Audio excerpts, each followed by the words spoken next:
Board दिख रही है ना? हेलो। सर थोड़ा ऊपर करना पड़ेगा सर। ठीक है। जी सर ठीक है।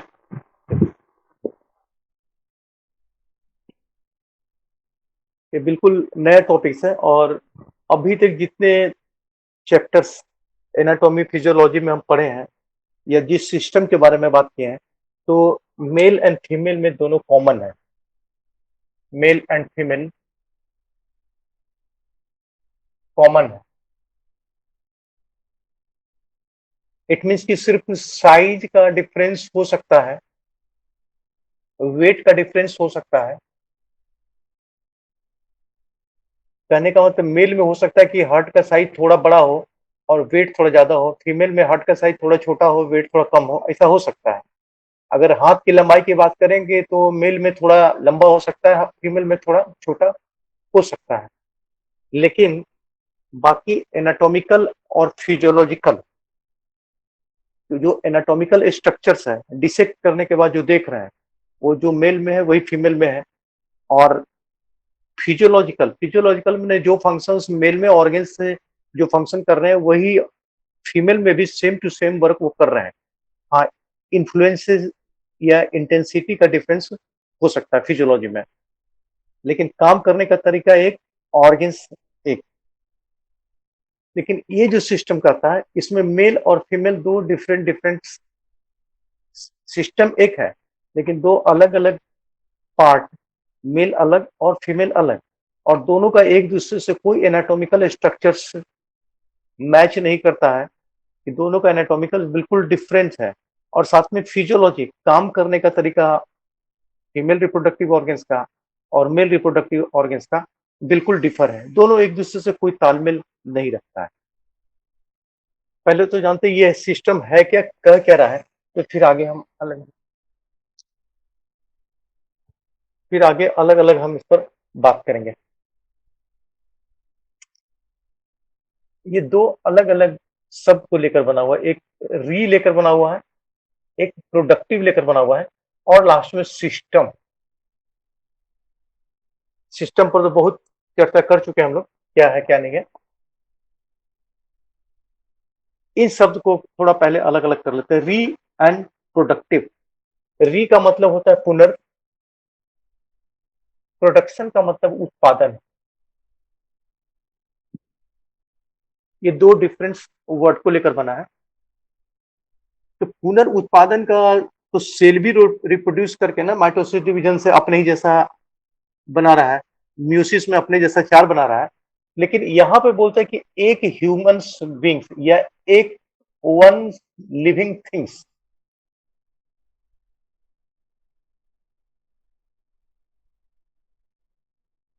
मेक अनदर ऑफ स्प्रिंग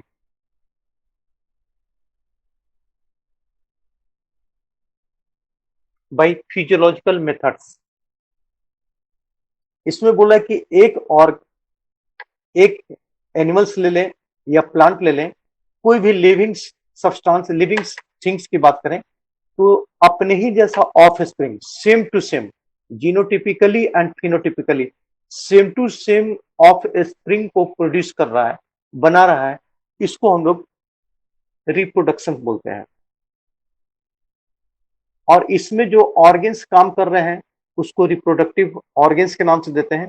और एक सिस्टम्स, इस रिप्रोडक्टिव पार्ट में कई छोटे छोटे छोटे छोटे छोटे ऑर्गन्स मेल में भी और कई छोटे छोटे ऑर्गन्स फीमेल में भी वर्क करते हैं। तो वो जो सबको आपस में जोड़ लेते हैं, male reproductive organs, female reproductive organs, एक सिस्टम के रूप में काम करता है। और इसी को हम लोग रिप्रोडक्टिव सिस्टम के रूप में जानते हैं।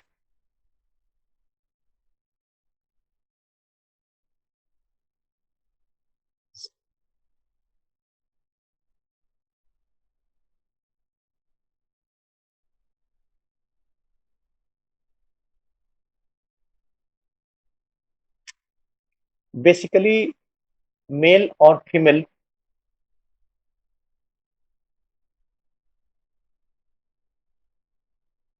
एक दूसरे से डिफर है हर एक चीज में, हार्मोन्स में, थाउट में, फीलिंग्स में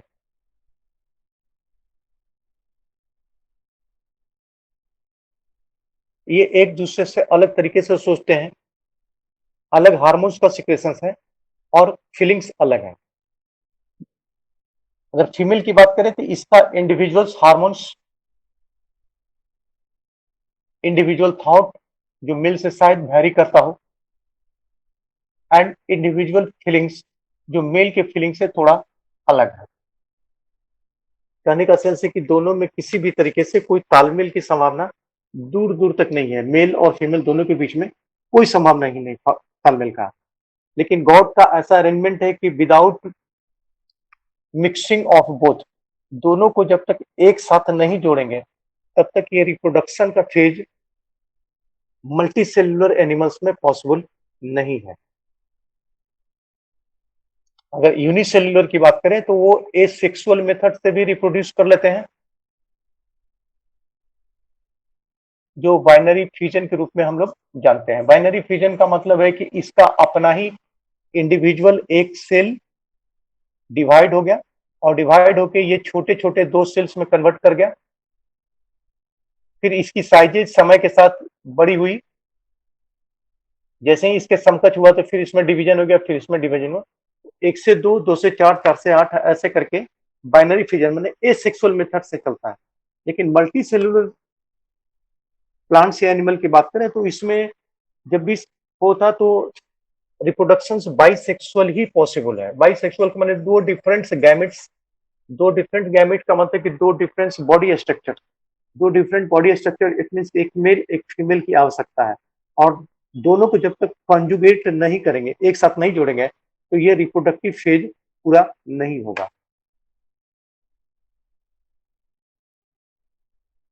अगर दोनों को जोड़ने की बात करें, बैंड की बात करें, एक दूसरे से बांध कर रखने की बात करें, तो वो ऑर्गेज्म एक शब्द आता है।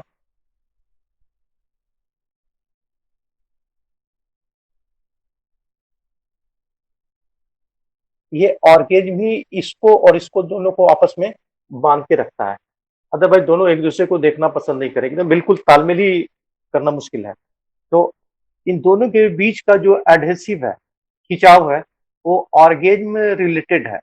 और ऑर्गेज्म रिलेटेड है तो ऑर्गेज्म के बाद ही गैमेट का प्रोडक्शन, मेल में तो ऑर्गेज्म के बाद ही गैमेट का प्रोडक्शन या एजुकेशन होता है, फीमेल का इससे रिश्ता नहीं है।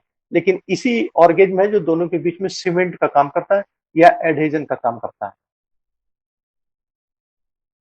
अब एक एक करके मेल और फीमेल दोनों रिप्रोडक्टिव सिस्टम और इसके फिजियोलॉजी पर बात करेंगे। पहले तो मेल रिप्रोडक्टिव सिस्टम।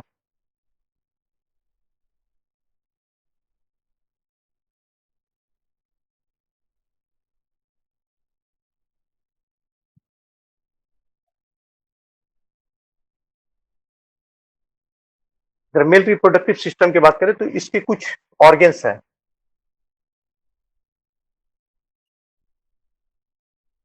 या पार्ट, सबसे पहले टेस्टिस, टेस्टिस को कवर किया हुआ स्क्रोटम,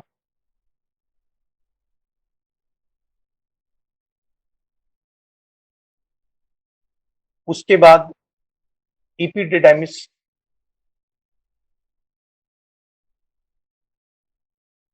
उसके बाद भास डिफरेंस,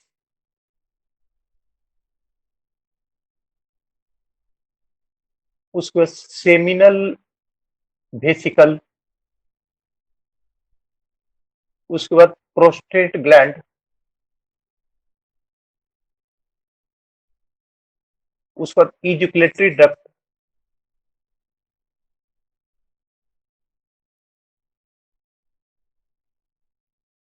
डक्ट, और उसके बाद पेनिस,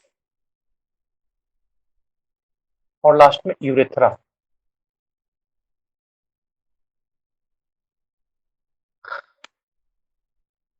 एक दो तीन चार पांच छह सात आठ, 9 ऑर्गेन्स के बारे में हमें जानना होगा। इसमें प्राइम जो रोल है, प्राइम टेस्टिस का ही रोल है, और टेस्टिस से जुड़े हुए ये स्ट्रक्चर्स। बिजली सर। हाँ, हेलो। सर एक हाँ छूट बोलिए। रहा है, एक ग्लैंड छूट रहा है, बल्बोरेटरी ग्लैंड या कॉपर ग्लैंड छूट रहा है सर।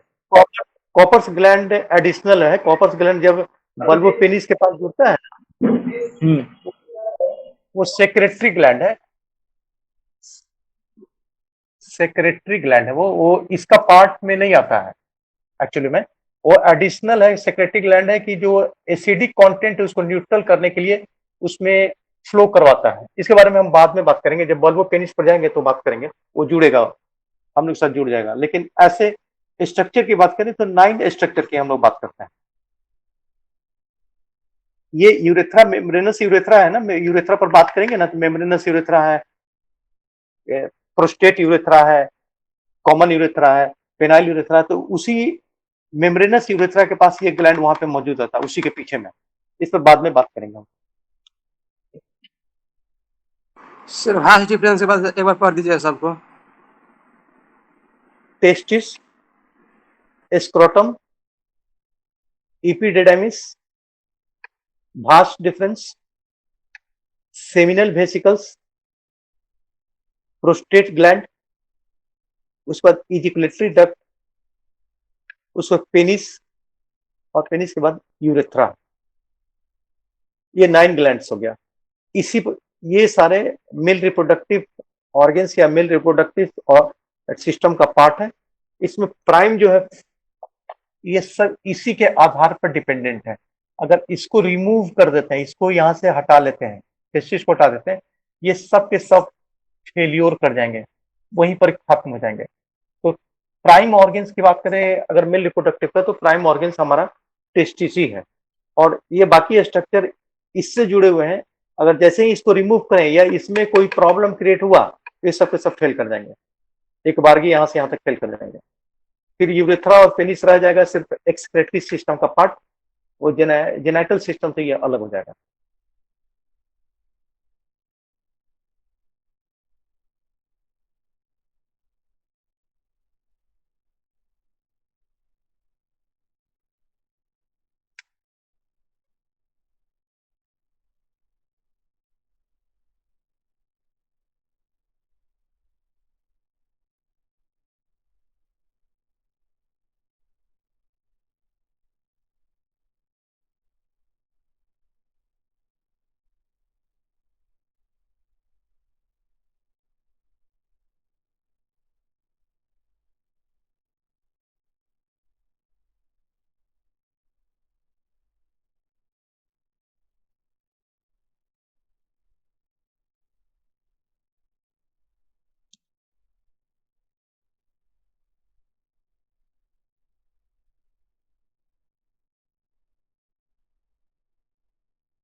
ये एक सिंगल टेस्टिस की बात कर रहे हैं।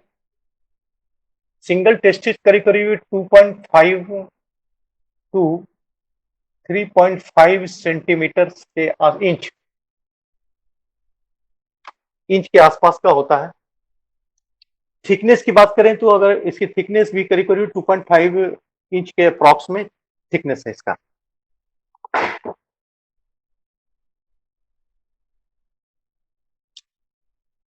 आउटरली, ये टेस्टिस के आउटर सरफेस को इंक्लूडिंग करके हम साइज बता रहे हैं।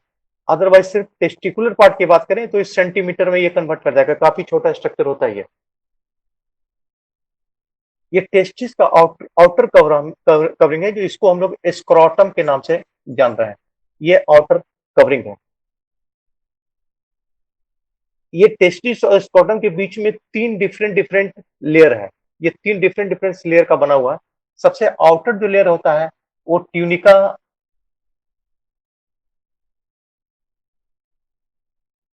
वैजिनलिस,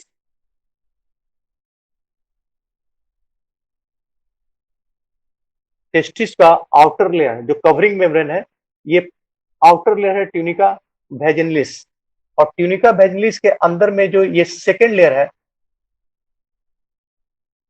ट्यूनिका एल्ब्यूनिस।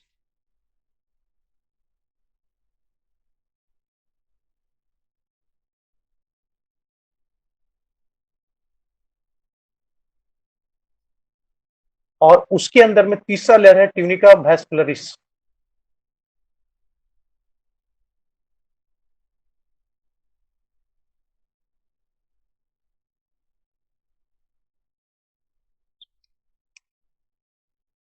ट्यूनिका एल्बिगिनिया भी इसको बोलते हैं। ये तीन डिफरेंस लेयर हो गया टेस्टिस का। बाहर में ट्यूनिका वेजिनलिस, उसके मिडिल में ट्यूनिका एल्ब्यूमिनिस, और उसके अंदर में आते हैं तो ट्यूनिका वैस्कुलरिस। ये ट्यूनिका एल्ब्यूगिनिया जो है ये फोल्डेड होता है, अंदर में आके ऐसे ऐसे करके ये मुड़ जाता है, और मुड़ने के बाद टेस्टिस के अंदर में छोटा छोटा छोटा छोटा चेम्बर है जिसको हम लोग लोब्यूल्स के नाम से जानते हैं। ये पूरे टेस्टिस को अगर डिसेक्ट करके देखते हैं तो टेस्टिस के अंदर में छोटा छोटा छोटा छोटा छोटा लोब्यूल्स है। लोब्यूल्स माने खाली स्पेस है, चेम्बर बना हुआ है। और ट्यूनिका एल्ब्यूगिनिया जो है इसी का सेपरेटिंग मेम्ब्रेन ये सबके बीच में आ जाएगा और इसको ऐसे ऐसे ऐसे करके अलग कर देगा। हर एक के चारों तरफ इसके कवरिंग मेम्ब्रेन ये बना देता है। और ट्यूनिका वेस्कुलरिस वेस्कुलर लेयर है, वेस्कुलर माने हाईली वेस्कुलर लेयर है, और ये जो छोटे छोटे चेम्बर है जिसको हम लोब्यूल बोल रहे हैं, इसके किनारे किनारे ये इसको कवर कर देता है और वेस्कुलाइज रखता है। वेस्कुलाइज माने कि हाईली ब्लड वेसल से इसको कनेक्ट करके रखता है। टेस्टिस में बहुत सारा ब्लड को यहाँ पे पहुंचाने का काम करता है। ये तीन डिफरेंट लेयर की बात की है, tunica vaginalis, tunica albuginea and tunica vascularis. साथ में छोटे छोटे चेम्बर हैं जिसको हम लोग लोब्यूल्स के नाम से जान रहे हैं। अगर कॉमन बात बोलेंगे तो पूरे कवरिंग मेम्ब्रेन को हम लोग स्क्रोटम बोलेंगे, और स्क्रोटम बाहर से अगर इसके और चारों तरफ स्ट्रक्चर जनरेट करें तो ये स्किन हो गया, और स्किन के नीचे ये इसका कनेक्टिव टिश्यूज,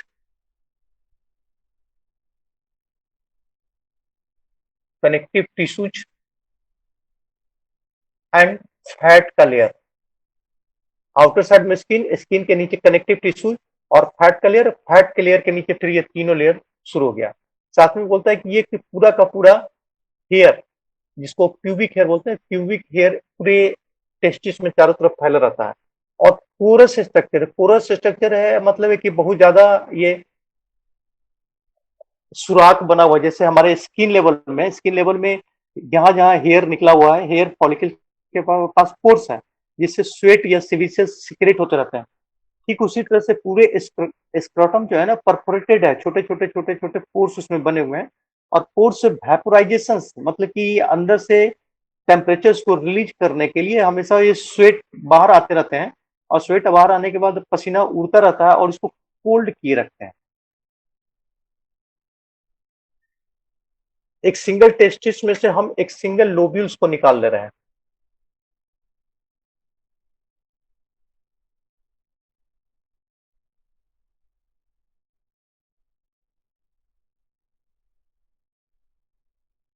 इसमें से एक लोब्यूल्स को हमने बाहर निकाल लिया, किसी एक को। जब लोब्यूल्स के बाहर निकालेंगे तो इसमें छोटे छोटे छोटे छोटे छोटे ट्यूब लाइक स्ट्रक्चर है एक भरा हुआ है, और इस ट्यूब को हम लोग सेमनीफेरस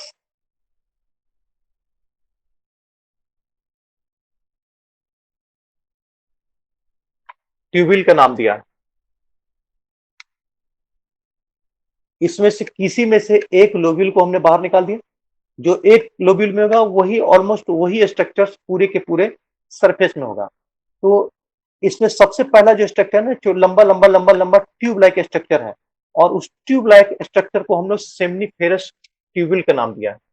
अगर इस सेमनीफेरस ट्यूबिल्स को एक सेमनीफेरस ट्यूबिल को बाहर निकालते हैं तो ये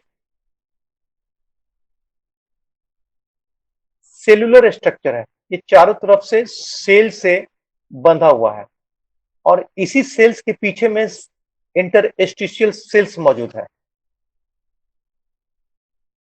इंटरस्टिशियल सेल और ये interstitial cells hormones, male hormones testosterone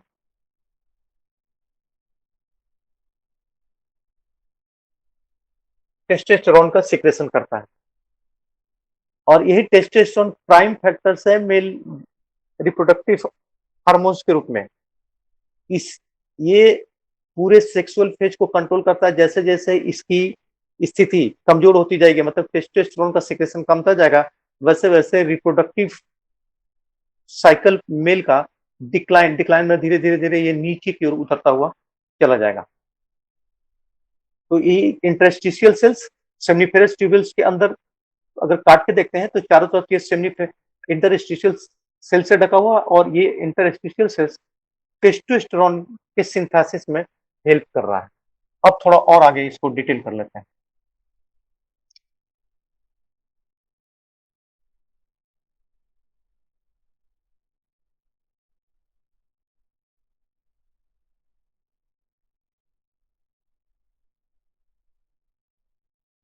ये अगर इंटरस्टिशियल सेल है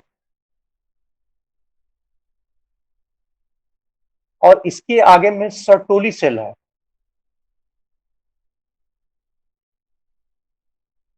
ये सर्टोली सेल्स अपने आप ये टेस्टोस्टेरोन के प्रेजेंटेशन में एंड एंड्रोजन हार्मोन के प्रेजेंटेशन में धीरे धीरे धीरे करके अपना शेप एंड साइज को चेंज करना शुरू करेगा। इसमें से एक सेल को बाहर निकाल लेते हैं। तो सेल्स करीब करीब पॉलीहेड्रल ऐसा है, ये पहले चेंज करेगा और चेंज करके अपने साइज को इस ढंग से कन्वर्ट करेगा। फिर समय बीतेगा तो थोड़ा सा ये साइज को और चेंज कर लेगा, ये ऐसा स्ट्रक्चर रहेगा, और अल्टीमेटली लास्ट में ये स्पर्मेटोजोआ में ये कन्वर्ट कर जाएगा।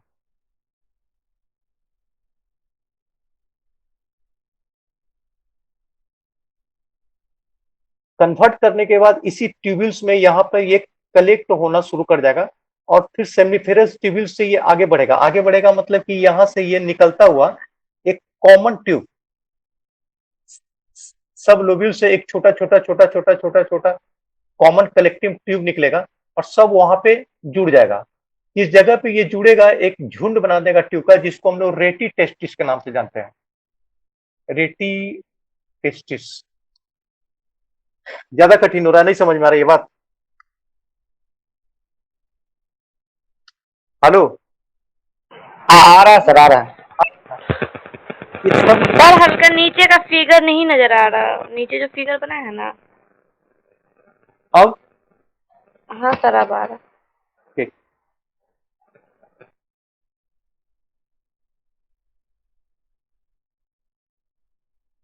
टेस्टिस टेस्टिस के अंदर लोब्यूल्स, लोब्यूल्स के अंदर सेमनीफेरस ट्यूब्यूल्स, सेमनीफेरस ट्यूब्यूल्स को अगर काटते हैं तो उसमें interstitial cell and Sertoli cell.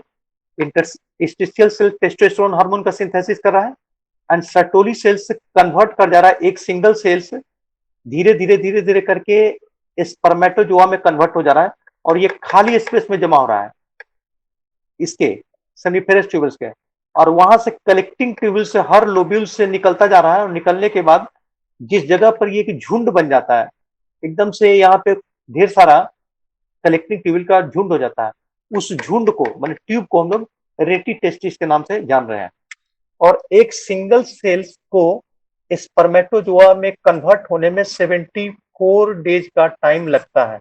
74 दिन में एक सिंगल सेल्स एक स्पर्मेटोजोआ में कन्वर्ट हो पाता है।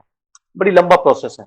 74 दिन 74 डेज का मतलब है पूरे 2.5 महीना, 30 दूनी 60 और 14, पूरे 2.5 महीना में एक सिंगल सेल्स एक स्पर्म में कन्वर्ट हो पाता है। इतना स्लो प्रोसेस है।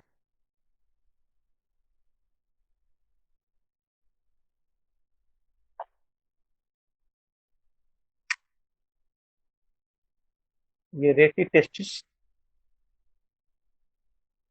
अब यहां से ये सब ट्यूबल्स आपस में मिल जाएंगे, और मिलने के बाद क्वाइल्ड ऐसे ऐसे करके एक क्वाइल्ड स्ट्रक्चर में कन्वर्ट कर जाएंगे, जिसको हम लोग इपीडेडाइमिस के नाम से जानते हैं। इपीडेडाइमिस, इपीडेडाइमिस यहाँ पे कलेक्शन ऑफ स्पर्मेटोजोआ,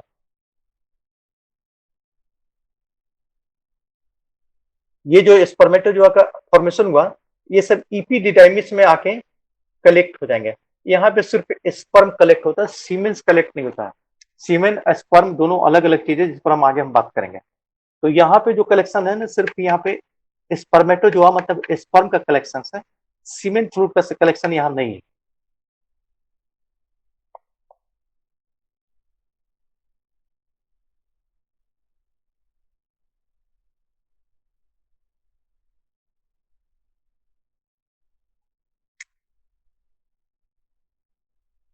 ये रेटिटेस्टिस और इपिडेडाइमिस, यहाँ पे रेटिटेस्टिस है, यहाँ पे इपिडेडाइमिस है। इन दोनों को जोड़ने वाला एक कॉमन ट्यूब है, सब कलेक्ट हो रहा है, कलेक्ट होकर इपिडेडाइमिस चेंबर है, इसमें जा रहा है। इसको हम लोग भास इफरेंस के नाम से जानते हैं।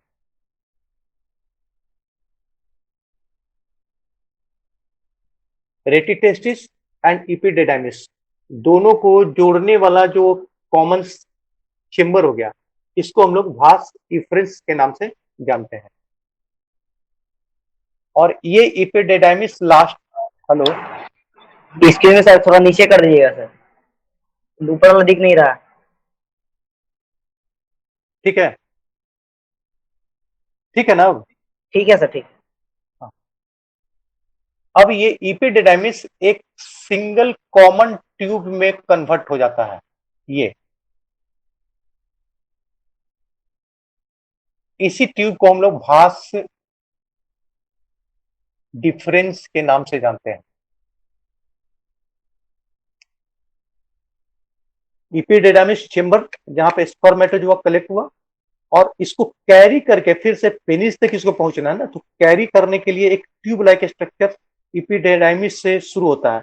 राइट टेस्टिस में अलग, लेफ्ट टेस्टिस में अलग, और ये घूमते हुए फिर अंदर पेट के अंदर जाएगा, और फिर कैसे जुड़ता है पेनिस से, इसके बारे में हम अगला डायग्राम में बात करेंगे। तो इस ट्यूब लाइक स्ट्रक्चर को बोलते हैं वास डिफरेंस। वास्ट डिफरेंस भी जो यहाँ पर कलेक्ट हुआ, स्मॉल अमाउंट में कलेक्शन वास्ट डिफरेंस में भी अगर ज्यादा बन गया है तो वास्ट डिफरेंस में ये चलाता है, और वास्ट डिफरेंस में आने के बाद ये मर जाता है। इसका लाइफ स्पेन, स्पर्म का लाइफ स्पेन है, इसका एक लाइफ स्पेन है। लाइफ स्पेन इसका मात्र 30 डेज है, 30 दिन है, लेकिन एक्चुअली में वर्क ये 22 दिन तक ही कर पाता है। 22 दिन तक ये फुल पोटेंशियल में रहता है, लेकिन 30 से 60 दिन, 60 दिन तक ये जिंदा रहता है। 30 से 60 दिन में धीरे धीरे करके मर जाता है। तो मरने के बाद ये इसी ट्यूब में आ जाता है, और इस ट्यूब का जो सेल है ना, इसको एब्जॉर्ब कर जाता है। पहले डिसोसिएट कर देता है, तोड़ देता है, ब्रेक करने के बाद उसके लिक्विड मटेरियल को एब्जॉर्ब करके फिर से ब्लड वेसल्स में ये डोनेट कर देता है।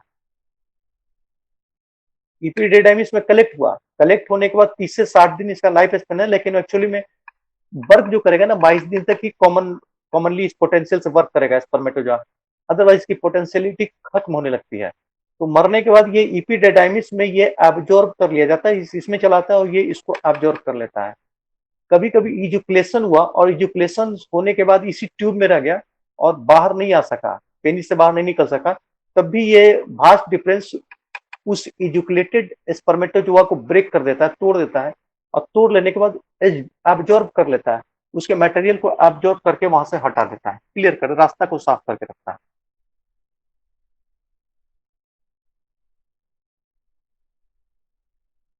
यहां तक किसी को दिक्कत है तो पूछ लीजिए।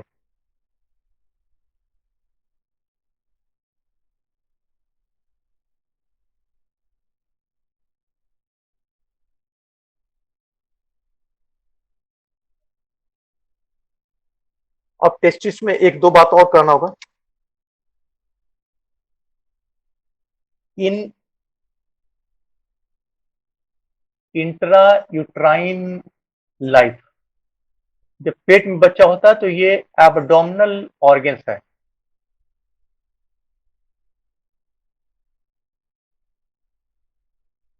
टेस्टिस उस समय पेट में होता है, जब बच्चा पेट में होता है ना, तो बच्चे के पेट में रहता है, टेस्टिस बाहर नहीं निकलता है।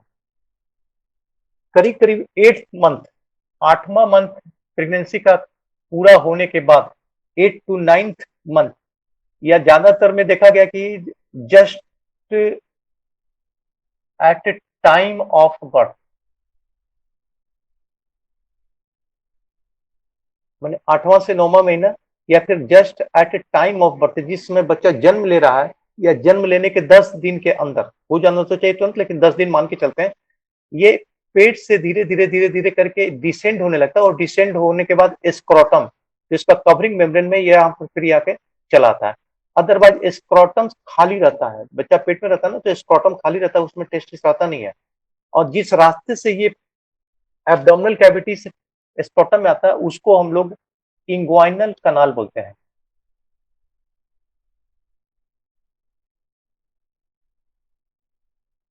ये इंग्वाइनल कनाल से पेट से होते हुए इसमें चला आता है। इसके आने के पीछे कारण यह है कि जो स्पर्मेटोजुआ का नरिशमेंट है, जो डेवलपमेंट है, वो हमारे बॉडी टेम्परेचर से -2 डिग्री सेल्सियस कम पे वर्क करेगा, स्पर्म बनेगा। जैसे 37 डिग्री सेल्सियस हमारा बॉडी टेम्परेचर है, तो ये 35 डिग्री सेल्सियस के अप्रॉक्स, मतलब 1.5 से 2 डिग्री का डिफरेंस पर कम रहेगा टेम्परेचर, तभी टेस्टिस से स्पर्मेटोजुआ बनेगा। लेकिन बॉडी टेम्परेचर के बराबर पहुंच जाएगा तो स्पर्मेटोजुआ नहीं बनेगा, नपुंसकता आ जाएगी। तो पेट का टेम्परेचर से बहुत ज्यादा होता है, हमारा बॉडी टेम्परेचर की इक्विवेलेंट है, लेकिन स्क्रोटम चूंकि ये प्रिसिपिटेटेड एरिया है, बताया था कि इससे पसीना निकलता रहता है और वेपराइज होकर हटता रहता है, तो ये काफी ठंडा है और पेट के टेम्परेचर से इसका टेम्परेचर कम है, तो इसीलिए जन्म के बाद ये धीरे धीरे करके इसमें उतर जाता है। कुछ लोग ऐसे भी होते हैं जिसमें टेस्टिस नहीं उतर पाते हैं, उस कंडीशन को हम लोग बीमारी के रूप में जाते हैं और हिडन टेस्टिस के नाम से उसको जानते हैं। उस बीमारी का नाम है हिडन टेस्टिस या क्रिप्टोकोरियोज्म।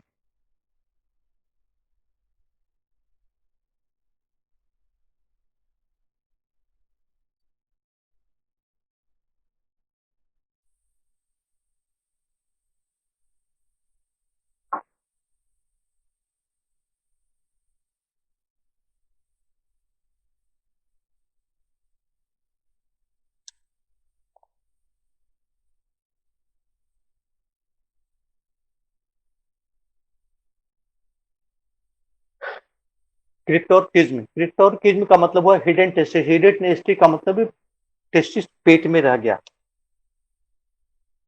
अगर पेट में रह गया तो वह पर्सन स्टेरिलिटी, स्टेरिलिटी का मतलब इम्पोर्टेंस, वो बच्चा जन्म करने देने की स्थिति में नहीं रहेगा, उसमें स्पर्मेटोजुआ का फॉर्मेशन नहीं होगा।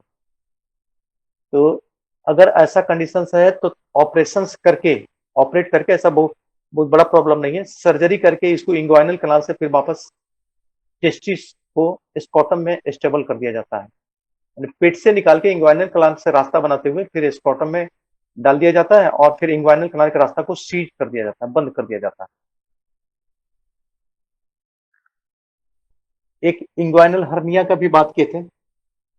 इंग्वाइनल हर्निया में जो इंग्वाइनल कनाल है, जिस रास्ते से ये स्क्रोटम में आ रहा है टेस्टिस, वो रास्ता बंद हो जाता है। जैसे ही नीचे आएगा टेस्टिस, उसी रास्ता मेम्ब्रेन से सीज हो जाता है। लेकिन कई बार ऐसा होता है, मेल बहुत हैवी वर्क करते हैं, बहुत भारी काम करते हैं, तो कई बार वो मेम्ब्रेन फट जाता है और फट जाने के बाद ना ये स्मॉल इंटेस्टाइन्स का पार्ट धीरे धीरे करके उतर जाता है उसी रास्ते से और स्क्रोटम में आके जमा हो जाता है, और उसी को हम लोग इंग्वाइनल हर्निया के नाम से जानते हैं। इंटेस्टाइन ही उतर जाएगा, इंग्वाइनल कनाल से नीचे आ जाएगा और जाके स्क्रोटम में चला जाएगा।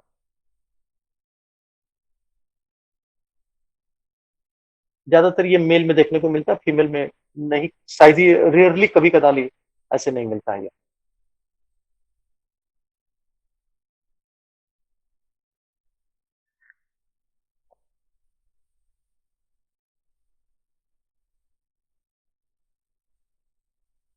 यहाँ तो कोई दिक्कत है तो पूछे, फिर अगला हम डायग्राम पे चलेंगे।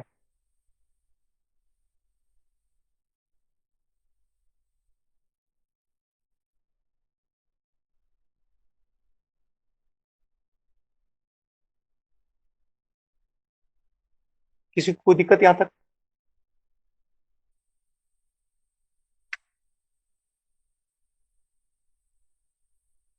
एक मिनट, मार्कर में स्याही थोड़ा डाल दीजिए, चल नहीं रहा।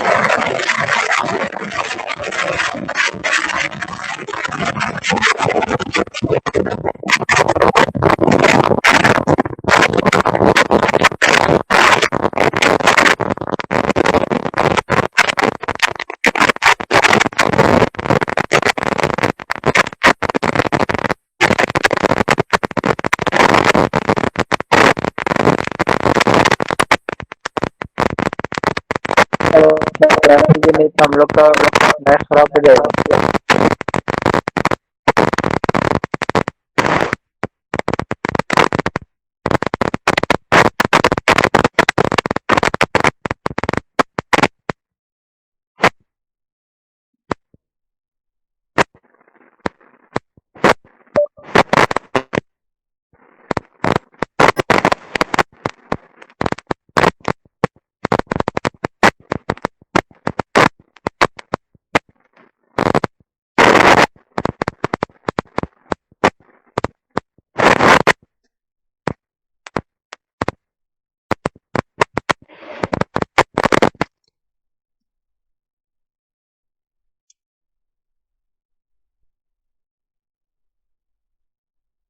सेकंड,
सेकंड पेनिस पर बात कर रहे हैं।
इसको एनाटॉमिकली पहले डिसेक्ट कर दिए, जैसे पेनिस है इसको हम ऐसे करके सेक्शन, टीएस सेक्शन कर दिए, और टीएस सेक्शन करने के बाद आपके सामने पहले हम उसको दिखा रहे हैं।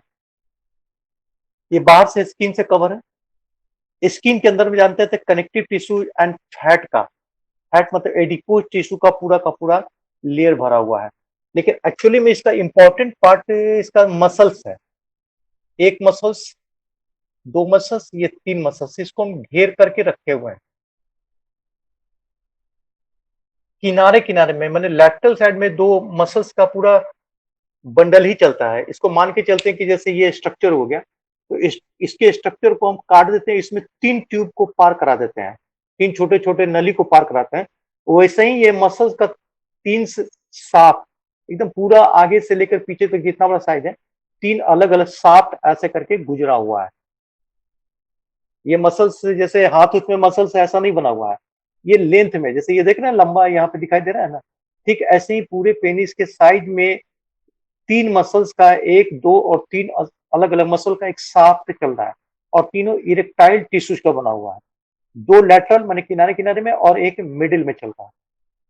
तो लेटरल वाले दोनों मसल्स हैं,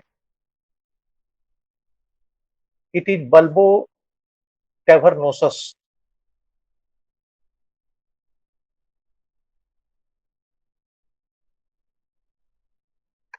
लेटरल साइड में जो किनारे किनारे में जो दो मसल्स हैं, ये हमारा बल्बो कैवर्नोसस मसल्स है, और बीच में जो मसल्स है जिसके यहाँ पे जो हम बात कर रहे हैं, ये बल्बो स्पॉन्जियस।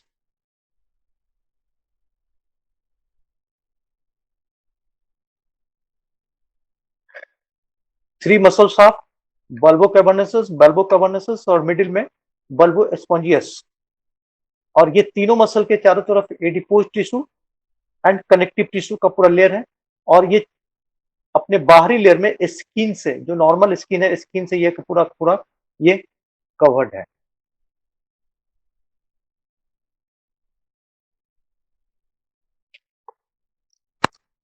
अगर बल्बो स्पॉन्जियस मसल्स की बात करें तो बल्बो स्पॉन्जियस मसल के बीच में एक छोटा सा ट्यूब लाइक स्ट्रक्चर पार कर रहा है, ये हमारा यूरेथ्रा है, और ये पूरा का पूरा बल्बो स्पॉन्जियस मसल्स है। यूरेथ्रा जो पार करता है वो बल्बो स्पॉन्जियस मसल्स के बीच से पार कर जाता है, इसको बल्बो कैवर्नोसस मसल से कोई लेना देना नहीं है।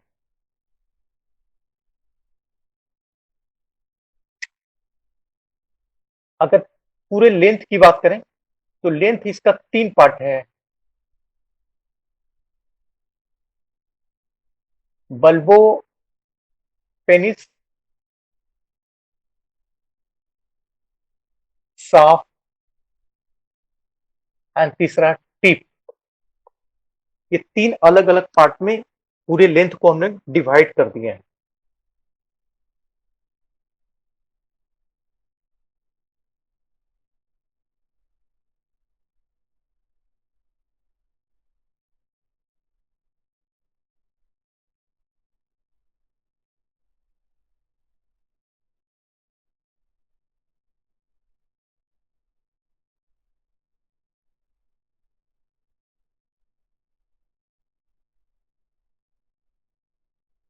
ये हमारा बॉडी सरफेस है।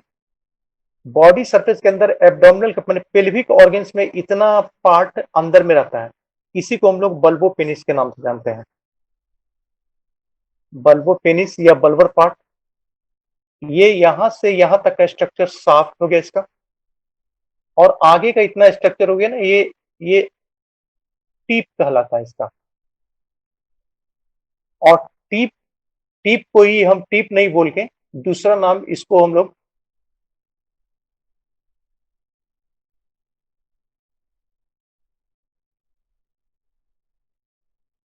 ग्लांस ऑफ पेनिस, इसका एक अलग नाम दे देते हैं।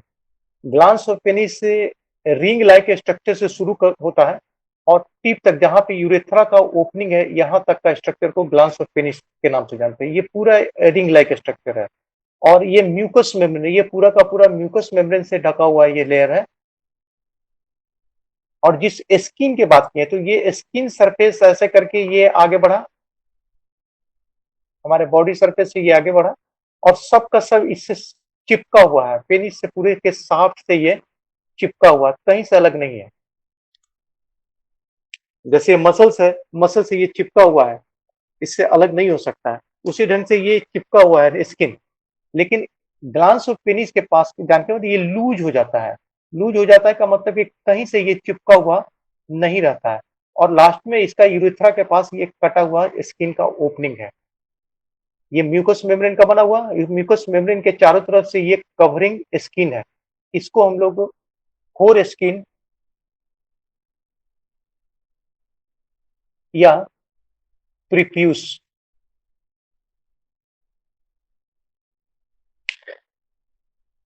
जो कवरिंग मेम्ब्रेन है उसको हम लोग कोर स्किन या प्रीफ्यूज के नाम से जानते हैं, और लूजली अटैच है। इसको जैसे मुस्लिम समुदाय में इस पूरे सरफेस एरिया को काट के हटा दिया जाता है। ये कोर स्किन हुआ, यहाँ से लेकर यहाँ तक ये पूरे के पूरे स्किन को रिमूव कर देते हैं, और रिमूव कर देते हैं जिस ऑपरेशन के थ्रू रिमूव करते हैं उसको हम सर्कमसीजन के नाम से जानते हैं। उस ऑपरेशन का नाम है सर्कमसीजन। सर्कमसीजन से ये पूरे फोर स्किन को रिमूव कर लेते हैं, जिसको जनरल भाषा में है खतना बोला जाता है। तो खतना मेडिकल टर्म उसका सर्कमसीजन है, इसको रिमूव कर लिया जाता है। कई बार ऐसा होता है ना कि ये पेनिट्रेट, जिस समय इंटरकोर्स मेल फीमेल में रिलेशन होता है, ये प्रीप्यूस को धीरे धीरे धीरे करके ये पीछे आ जाना होता है, ये पीछे आ जाता है। कई बार होता है ना कि ये पीछे नहीं जा पाता है, क्योंकि बहुत टाइटली, ये बहुत छोटा सुराख होता है, बहुत टाइटली अटैच हो जाता है।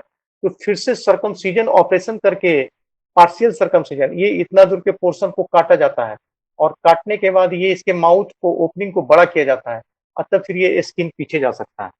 अदरवाइज इंटरकोर्स करने में वो असक्षम होगा, नहीं कर पाएगा वो। अंदर स्ट्रक्चर में हम बात किए थे कि 3 मसल्स का ब्रांचेस,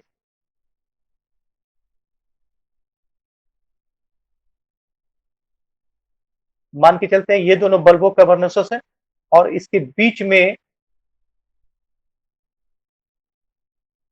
बल्बो स्पॉन्जियस है, और बल्बो स्पॉन्जियस के बीच में ट्यूब लाइक स्ट्रक्चर पार कर रहा है, जिसको हम लोग यूरेथ्रा के नाम से जानते हैं।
ये स्क्रोटम हो गया, ये पेनिस हो गया, अंदर में टेस्टिस है, ठीक है, ये इपिडिडाइमिस, और ये ट्यूब वास डिफरेंस, यहाँ पे लाके हम छोड़े थे। ये ट्यूब अंदर होता हुआ इस ढंग से होता हुआ ये अंदर पेल्विक ऑर्गन्स में चला जाता है, इस साइड में आ जाता है, अंदर ही अंदर। इसको पेनिस से भी कोई लेना देना, दूर दूर से भी रिश्ता नहीं है। ये ट्यूब आगे बढ़ता हुआ चला जाता है, और बढ़ते हुए ये अंदर में पेल्विक ऑर्गन्स में चला जाता है, इन साइड आ गया। राइट टेस्टिस से अलग भाग डिफरेंस, जिसको हम लोग राइट भाग डिफरेंस बोलेंगे, लेफ्ट टेस्टिस से अलग, जिसको हम लोग लेफ्ट भाग डिफरेंस के नाम से जानेंगे। अब अंदर आते हैं तो ठीक है, इसके पीछे में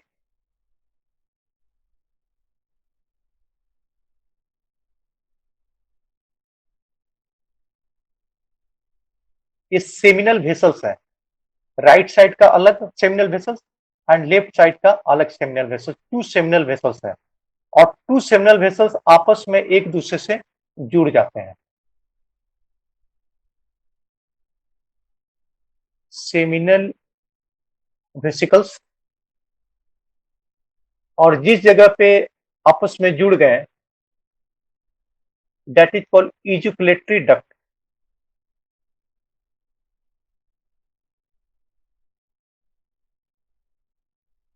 यहां तक समझ में आया या नहीं?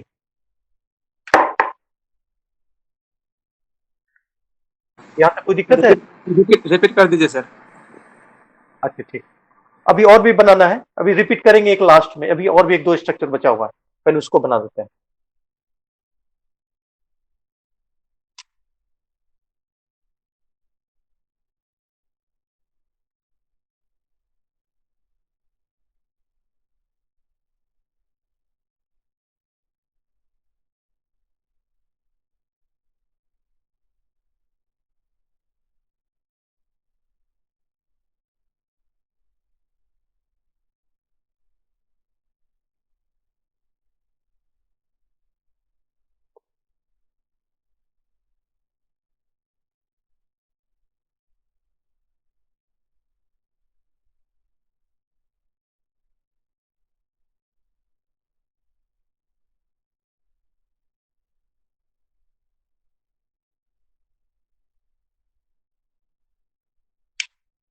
इस बल्बो पेनिस के ठीक ऊपर में एक छोटा सा ग्लैंड है जो आलमंड शेप, एकदम ऐसे करके बहुत हार्ड ग्लैंड है, और करीब करीब बादाम का जो पूरा का दाना लेते हैं मोटा वाला, जिसको तोड़े नहीं है, तो आलमंड शेप का एकदम बिल्कुल ऐसा ऑलमंड शेप का होता है, ये ठीक बल्बो पेनिस के ऊपर है। That is our prostate gland. And prostate gland के ठीक ऊपर में हमारा यूरिनरी ब्लैडर, ये यहाँ पे बना हुआ है, ठीक है।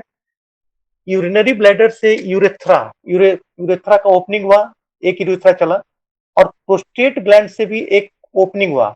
तो प्रोस्टेट से जो यूरेथ्रा चला उसको प्रोस्टेट यूरेथ्रा, और यूरिनरी ब्लैडर से जो चला उसको जनरल यूरिनरी यूरेथ्रा, मतलब urinary urethra and prostate urethra. और ये आगे बढ़ने के बाद यहाँ पे जहाँ पे ये मिलेगा पेनिस के अंदर, ये प्रवेश करेगा, इसको हम लोग मेम्ब्रेनस यूरेथ्रा बोलते हैं। Membranes urethra. और मेम्ब्रेनस यूरेथ्रा, ये जो अभी गया भास्ट डिफरेंस गया, और ये दोनों सिग्नल वेसल्स हैं। सिग्नल वेसल्स आपस में जिस जगह पे जुड़ेगा उसका क्या नाम दिए थे, अभी हम इजुकुलेटरी डक्ट नाम दिए थे। इजुकुलेटरी डक्ट और ये जो यूरेथ्रा, मेम्ब्रेनस यूरेथ्रा, ये दोनों एक जंक्शन पे मिलेगा। इसको अलग डायग्राम में हम बना देते हैं।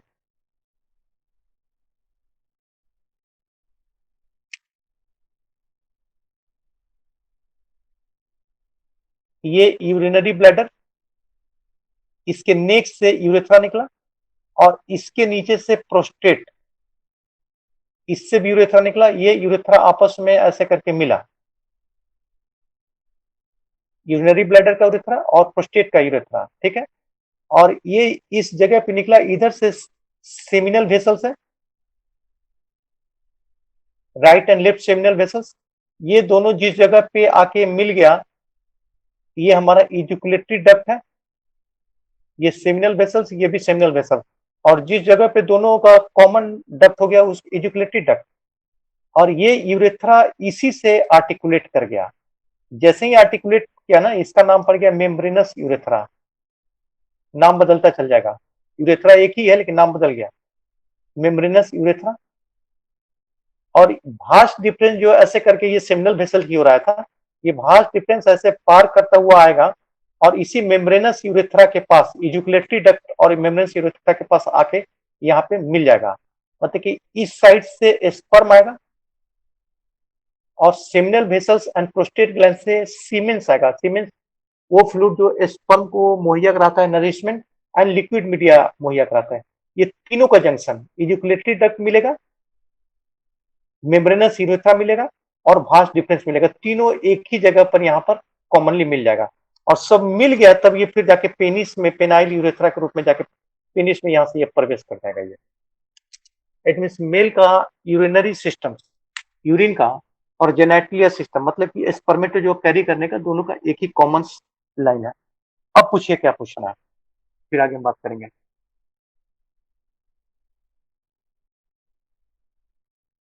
यहाँ तक कोई क्वेश्चन हो तो पूछ लीजिए।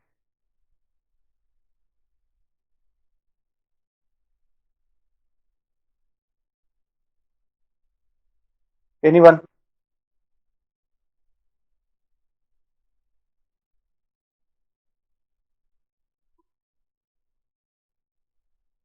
किसी का कोई क्वेश्चन नहीं है ना?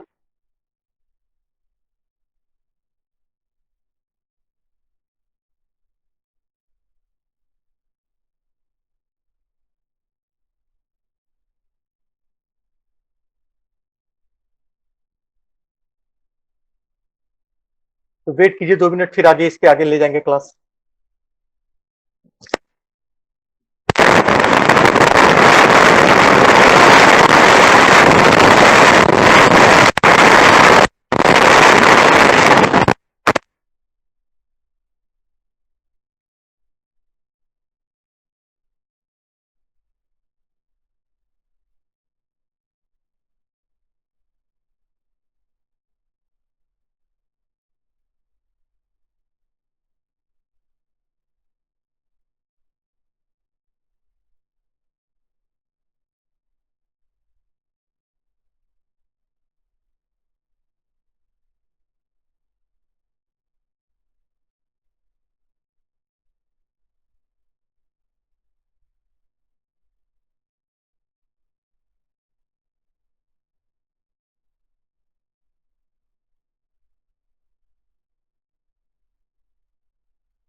हाँ हेलो। Yes sir. हाँ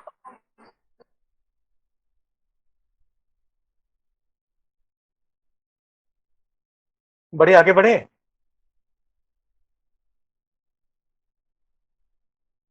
यस सर, बढ़िए।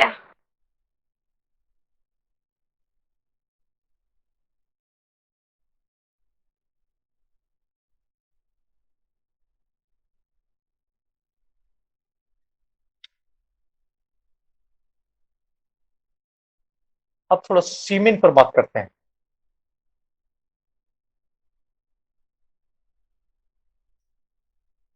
सीमेन स्पर्मेटोजुआ तो क्लियर ही हो गया।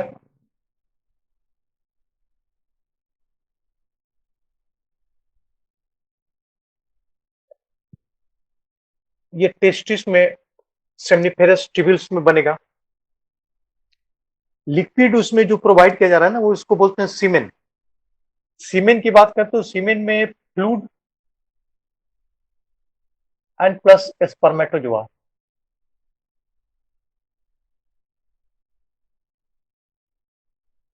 दोनों को मिक्स कर देते हैं तो उसको हम लोग सीमेंस के नाम से जानते हैं।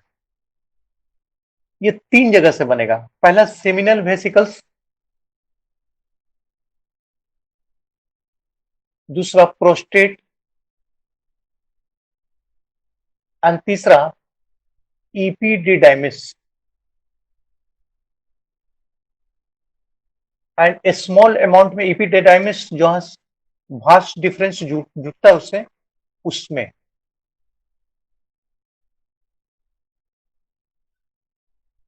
तीन जगह से सीमेन का फॉर्मेशन हो रहा है। सेमिनल वेसल्स का उसमें कंट्रीब्यूशन 60% का है। प्रोस्टेट का कंट्रीब्यूशन अप्रॉक्स 40% का है। बाकी जो 10% बच जाता है, वास्ट डिफरेंस हमें इपीडिडाइमिस से सीक्रेट हो रहा है। उस सीमेंस में 60% सिर्फ फ्लूइड सेमिनल वेसिकल्स बना रहा है, प्रोस्टेट 30% बना रहा है, और भाज डिफरेंस एंड इपीडिडाइमिस मिलकर 10% बना रहा है। अब इसमें सीमेन में कंटेंट क्या क्या है, पहले उसको जान लेते हैं।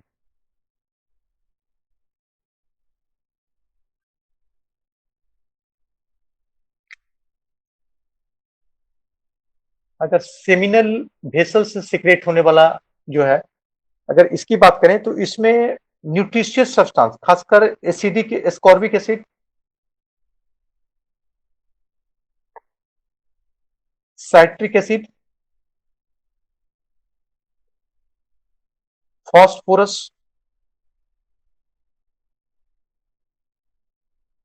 इलेक्ट्रोलाइट,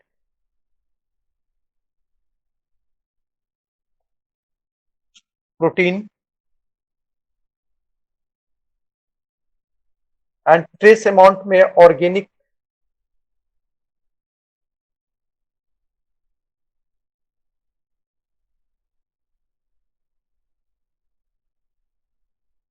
मौजूद है। ये सेमिनल वेसल से जो सीमेन सीक्रेट होगा, इसका इसमें करीब करीब ये सब कंटेंट मौजूद है, और सब न्यूट्रिशियस सब्सटेंसेस है। जो स्पर्मेटोजुआ जो चलेगा, उसको बहुत दूर तक सफर तय करना है, तो उसको न्यूट्रिशन चाहिए, एनर्जी। इन्हीं सब सब्सटेंसेस से ये ऑस्मोसिस एंड डिफ्यूजन, ऑस्मोसिस और डिफ्यूजन के प्रोसेस से ये सब एब्जॉर्ब करेगा और उसको एनर्जेटिक बनाए रखेगा।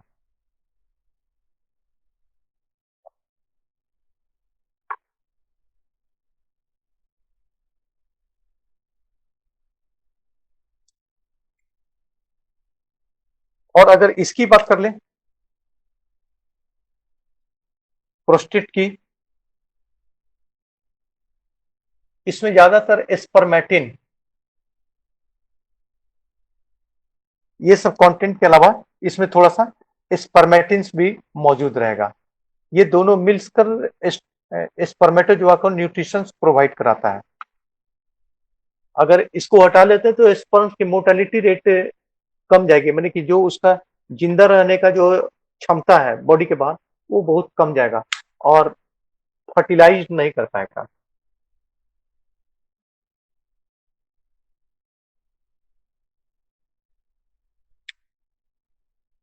अगर सेमिनल वेसिक वेसल की बात करें तो ये बैग लाइक स्ट्रक्चर्स हैं।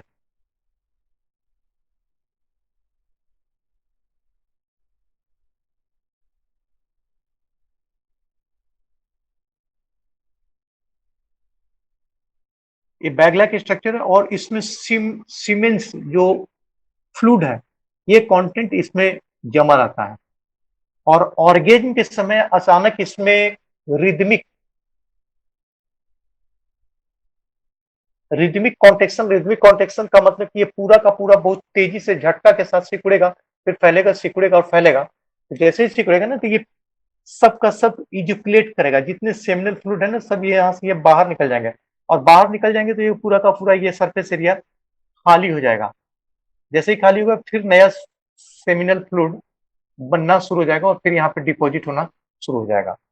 ये जब खाली हो जाएगा तो कुछ देर के लिए इसको बनने के लिए समय चाहिए, तो जब तक समय नहीं, टाइम नहीं इसको मिलेगा तब तक इसमें जमा फ्लूइड नहीं हो सकता है। ये सब हमारे पारासिम्पैथेटिक नर्व से जुड़े हुए हैं जो हम आगे बात करेंगे उस पर।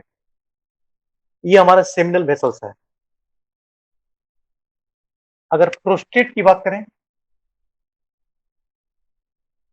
तो प्रोस्टेट आलमंड शेप्ड ये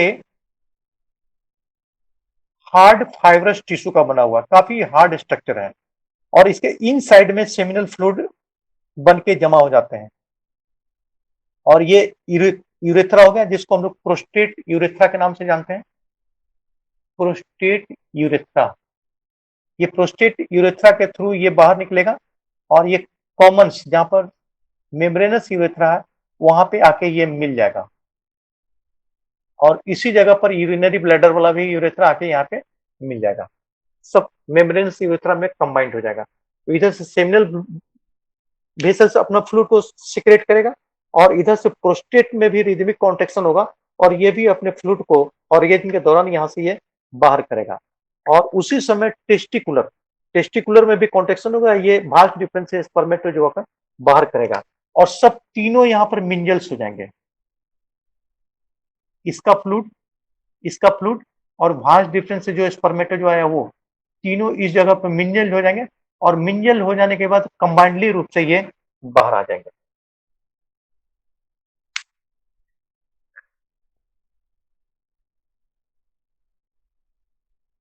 ये तो यहां तक का स्ट्रक्चर हुआ।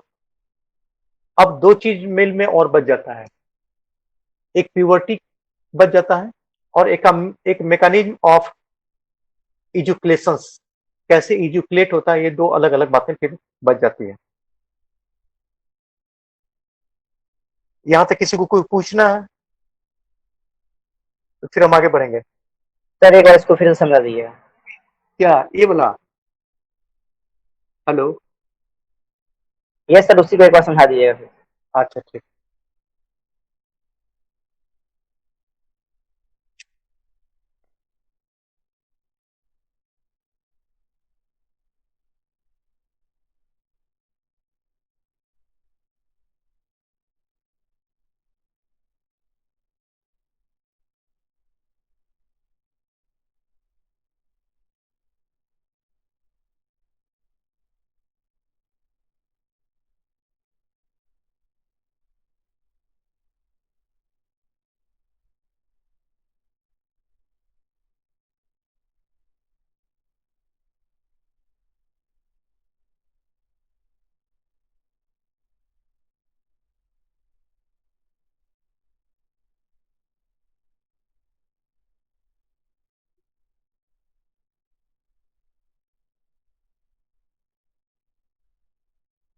ये राइट सेमिनल वेसल्स, ये लेफ्ट सेमिनल वेसल, ये प्रोस्टेट, ये यूरिनरी ब्लैडर, ठीक है। ये भास डिफरेंस, इतना स्ट्रक्चर हुआ। भास्ट डिफरेंस स्पर्मेटोजोआ को कैरी करके यहां तक ला रहा है, प्रोस्टेट सेमिनल फ्लूइड को जो बनाया वो कैरी करके लाएगा और right and left seminal vessels यहां से कैरी करके अपने सेमिनल फ्लूइड को लाएगा और यहां से यूरिनरी ब्लैडर, यहां से यूरिन का भी रास्ता यहीं पर मिल रहा है, तो सब इस जगह मिंजल हो जाएगा। मिंजल का मतलब घुल मिल जाएगा, शरबत की तरह हो जाएगा और जब शरबत की तरह हो जाएगा ना तब ये पेनाइल यूरेथ्रा, मतलब कि जो पेनिस में यूरेथ्रा जाना ना उस दिशा में ये चला जाएगा। फर्स्ट बोले थे कि ऑर्गेज्म के समय में रिदमिक कॉन्ट्रेक्शन का मतलब कि ये फिर लूज, फिर ये, फिर लूज, ये करीब 22 सेकंड 22 सेकंड तक ये लगातार प्रोसेस चलता रहता है। तो 22 सेकंड तक लगातार प्रोसेस चलेगा ना तो सेमिनल वेसल्स ऐसे ऐसे ऐसे ऐसे करके कॉन्स्ट्रिक्ट करेगा, उसी समय प्रोस्टेट भी कॉन्स्ट्रिक्ट करेगा और फैलेगा। तो जो कॉन्स्ट्रिक्ट करेगा फैलेगा, तो इसके अंदर जो सब्सटेंसेस थे, जो सेमिनल फ्लूइड थे, इसके अंदर जो सब्सटेंसेस थे, ये सब यहाँ यहाँ आके इजुकुलेटरी डक्ट के सामने आके जमा हो जाएंगे और यहाँ से बाहर की ओर निकलेंगे। और स्पर्मेटो जो वास्ट डिफरेंस जो है ना, वो टेस्टिकुलर मसल्स में भी कॉन्ट्रेक्शन शुरू हो जाता है। वो वहां से बाहर निकल के ये वास्ट डिफरेंस से यहाँ पर पहुंचेंगे और सब यहाँ पर घुल मिल जाएंगे, माने मिंजल हो जाएंगे। और मिंजल होने के बाद कंबाइंडली यहाँ बाहर निकल आएंगे, लेकिन यूरिनरी ब्लैडर वहां पे ब्लॉक हो जाएगा। वो उस समय नहीं खुलेगा, यूरिन वहां से पास आउट उस समय नहीं हो सकता है। उसका एक मैकेनिज्म है पैरासिम्पैथेटिक है, जो हम अभी थोड़ी देर में बताएंगे उस पर। अब यहां तक दिक्कत नहीं है, तो फिर हम दूसरे बात करना शुरू करेंगे। नहीं है दिक्कत सर, आगे बढ़िए। ठीक है। ओके।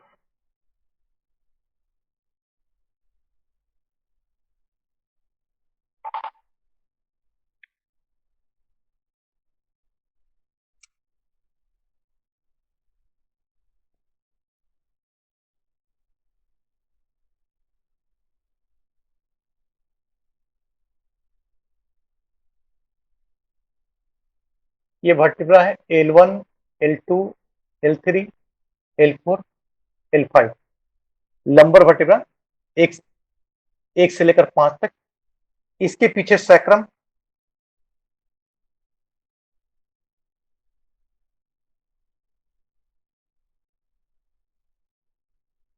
एक, दो, तीन, चार और 5। इस सबसे नर्व निकल रहा है दोनों तरफ, that is our spinal nerve.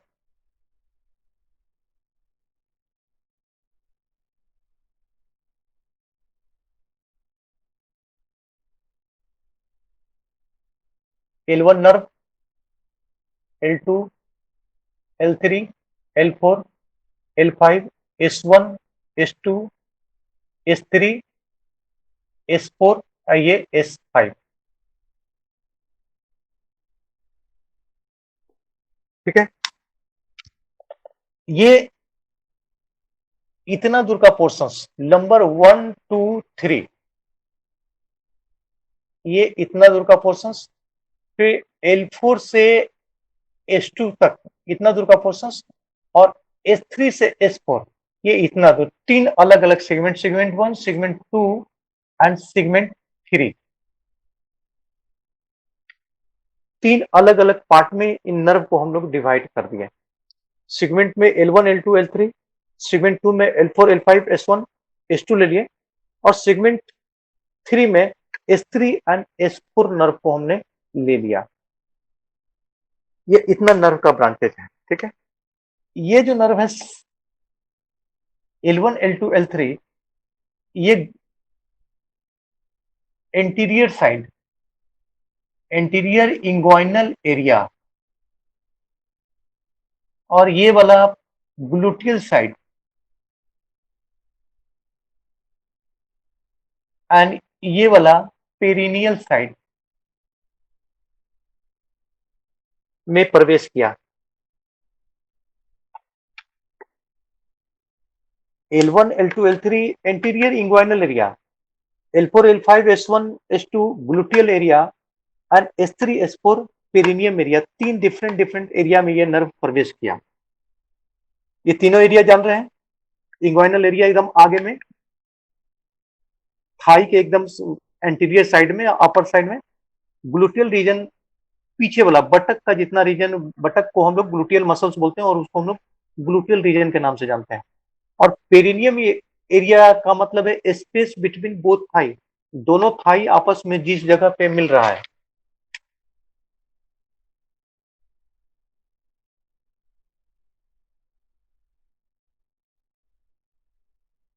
ये दोनों थाई है, तो ये वाला इतना दूर का जो एरिया हो गया ना, इंग्वाइनल एरिया हो गया आगे से। ये दोनों इंग्वाइनल एरिया हो गया, और ये जो पोर्शंस रह गया यहां से लेकर पीछे तक, स्पेस बिटवीन बोथ थाई, दोनों थाई जहां पर मिल रहा है, ये हमारा पेरिनियम एरिया हो गया।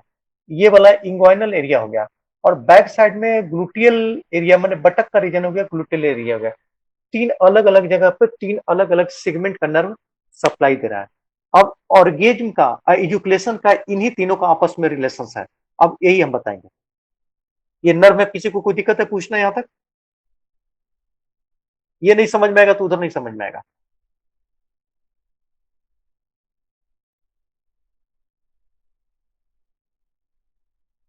इसको नर्व को समझने में कोई दिक्कत है यहां तक?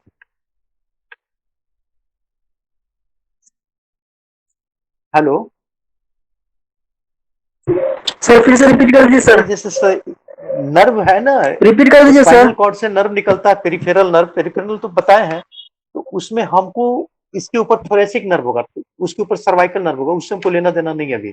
अभी जो रिप्रोडक्टिव, मेल रिप्रोडक्टिव सिस्टम में जितना जरूरत है, उसमें हमको लंबर से लेकर सैक्रम फोर्थ तक का जरूरत है। तो इसी पर हम बात करेंगे और वही हम बना रखे हैं। तो लंबर में 5 vertebra, 1 2 3 4, number 1, number 2, number 3, number 4, number 5, और दोनों साइड से एक एक नर्व निकलता है। आप भी जानते हैं बढ़िया से, स्पाइनल नर्व बोलते हैं।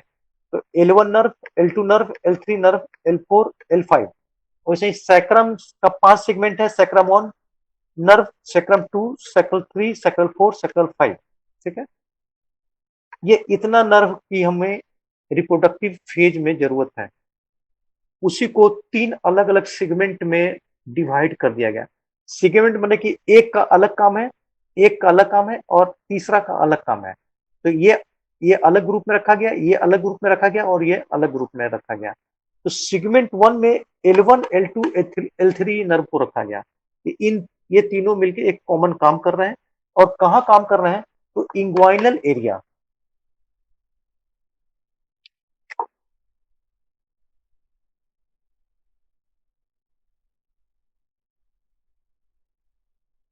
ये ना ये नाभि हो गया, अम्बिलिकल कॉर्ड हो गया, और ये बटक यहां से ये पैर हो गया।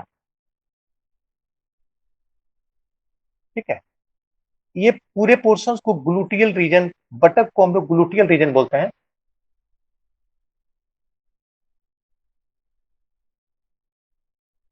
ये आगे में एंटीरियर साइड में, इस जगह जहां पर पेट और थाई आपस में मिल रहा है, ये पूरा इतना दूर के पोर्शन को हम लोग इंग्वाइनल एरिया के नाम से जानते हैं, एरिया बोलते हैं। ये इंग्वाइनल एरिया हो गया। और लोअर एब्डोमेन का मतलब कि प्यूबिक एरिया, ये जो इतना दूर का पार्ट हो गया ये, और स्पेस दोनों थाई आपस में जो मिल रहा है, ये इतना दूर का एरिया को हम लोग पेरिनियम एरिया के नाम से जानते हैं। ये मेडिकल नेम है। ये तीनों अलग अलग region, gluteal regions, inguinal regions and perineum regions. Gluteal regions में L4, L5, S1, S2 nerve इस पूरे एरिया को सप्लाई दे रहा है। ठीक है, L1, L2, L3 number first, second, third nerve inguinal area, मतलब कि ये इतना दूर के एरिया को नर्व सप्लाई दे रहा है। एंड S3, S4 जो है, ये पेरिनियम एरिया में लोअर एब्डोमेन्स और स्पेस बिटवीन बोथ थाई, दोनों थाई जो आपस में मिल रहा है, ये पूरे स्पेस को पेरिनियम एरिया बोलता है। उसको S3, S4 नर्व सप्लाई दे रहा है। तो सेगमेंट 1 इंग्वाइनल एरिया को दिया, सेगमेंट 2 ग्लूटियल रीजन को दिया, एंड सेगमेंट 3 पेरिनियम एरिया को सप्लाई दिया। अब क्लियर हो गया ना?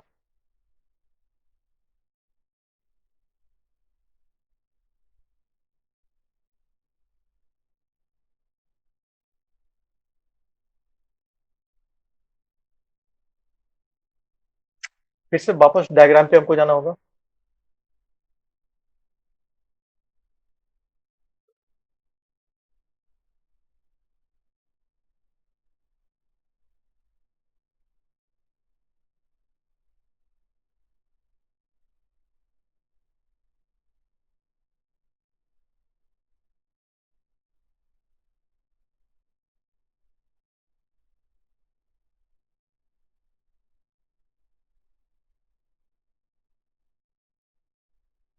ये लेग हो गया, ये ग्लूटियल रीजन हो गया, ये टेस्टिस हो गया।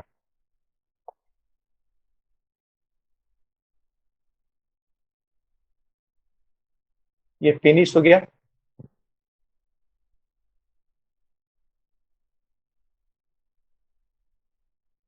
ये सेमिनल वेसल्स हो गया,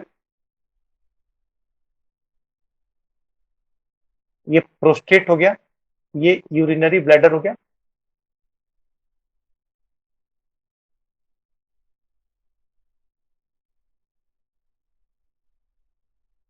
ये भास्ट डिफरेंस हो गया, और right and left seminal vessels, और सब आपस में यहाँ पे कलेक्ट हुआ, जिसका डायग्राम पहले बना चुके हैं।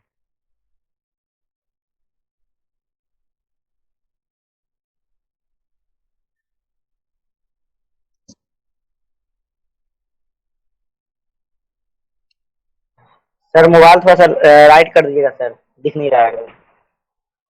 नहीं दिख रहा है नहीं सर, अब? नहीं नहीं, इधर सर, इधर, हाँ थोड़ा सा और इधर। हाँ सर, दिख रहा है, हो गया, ठीक है। ठीक।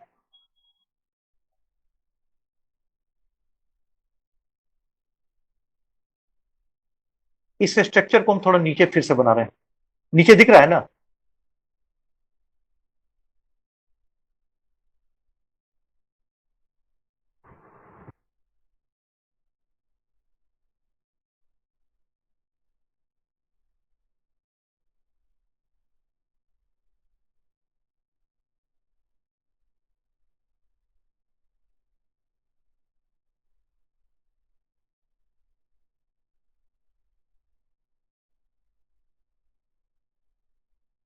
ये कॉपर्स ग्लैंड है।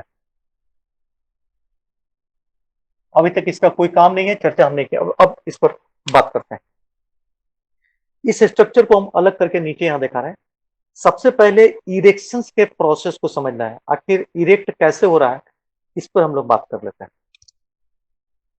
ये तो बात की थी कि बल्बो कैवर्नोसस मसल्स और बीच में बल्बो स्पंजियस मसल्स, ये इरेक्टाइल टिश्यू का बना हुआ है, और शाफ्ट के रूप में पूरे पेनिस में एकदम आर पार ऐसे करके यहां से ऐसे चला हुआ है, ये ऐसे करके चला हुआ है, एकदम बिल्कुल साफ साफ गया हुआ है।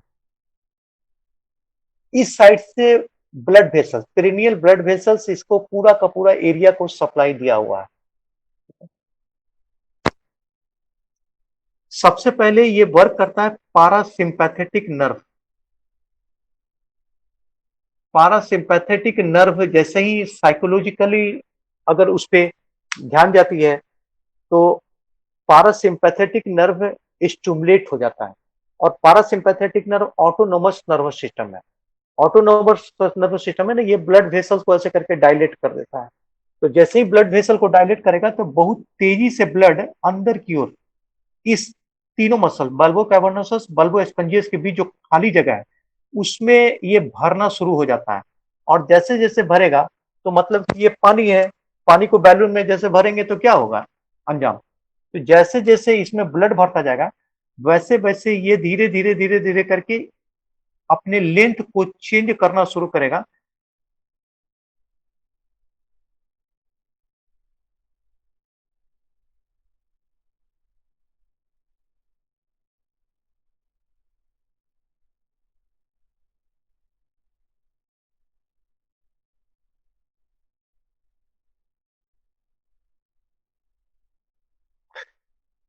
ये था, अपने लेंथ को और गर्थ को दोनों को ये चेंज करना शुरू किया। इसलिए चेंज करने के, तो उसमें ब्लड चला गया, ह्यूज अमाउंट ऑफ ब्लड इसमें चला गया। जितना ब्लड जाता गया, उतना ही ज्यादा इसमें इरेक्शन होना शुरू कर गया। क्योंकि यहाँ पर अटैच ही ऐसे ऑब्लिकली है, यहाँ पे देखिए कि बना ही वो पेट में ऐसे ऑब्लिकली बना हुआ है। तो ऑब्लिकली बना हुआ है ना, तो जैसे जैसे इरेक्ट होगा, क्योंकि स्ट्रक्चर ही ऐसे बना हुआ है, तो ये ढंग से लूज जरूर है, लेकिन ये यहाँ अंदर बेंड है ना, तो जैसे ही इरेक्ट होगा ना, तो ये सीधा, जैसे स्केल को मोड़ के रखते हैं ऐसे करके, छोड़ेंगे तो सीधा हो जाएगा। तो ये थोड़ा सा ऊपर की दिशा में, इसे हमेशा अपवार्ड डायरेक्शन में ये सीधा कभी नहीं रहेगा, हमेशा अपवार्ड डायरेक्शन करीब 30 डिग्री, यहाँ से 30 डिग्री के एंगल से ऊपर की ओर बढ़ेगा। इसकी लेंथ भी बढ़ जाएगी, लंबाई भी बढ़ेगी, और उसकी गर्थ भी बढ़ जाएगी। ये करीब करीब फुल लेंथ में आने के बाद 5 to 7 इंच के अप्रॉक्स में इसकी साइज हो जाएगी। अभी जो 2.5 से 4 इंच था, ये साइज बढ़ के 5 to 7 इंच का हो जाएगा। एंड गर्थ की बात करेंगे, इसकी यहां से यहां तक गर्थ की बात करेंगे, तो ये भी 5 to 7 इंच के अप्रॉक्स में पहुंच जाएगा। चेंज हो गया, इस ये स्ट्रक्चर्स कन्वर्ट कर गया इस स्ट्रक्चर में, और ये करीब करीब 5 to 7 इंच लेंथ लंबाई में और 5 to 7 इंच उसके गर्थ में, मोटाई में डिफरेंस आ गया due to erectile tissue, bulbo cavernosus and bulbo spongiosus, उसका नेचर ही है, और साथ में इसमें ब्लड भर गया, तो आर्टरी से ब्लड तो अंदर चला गया,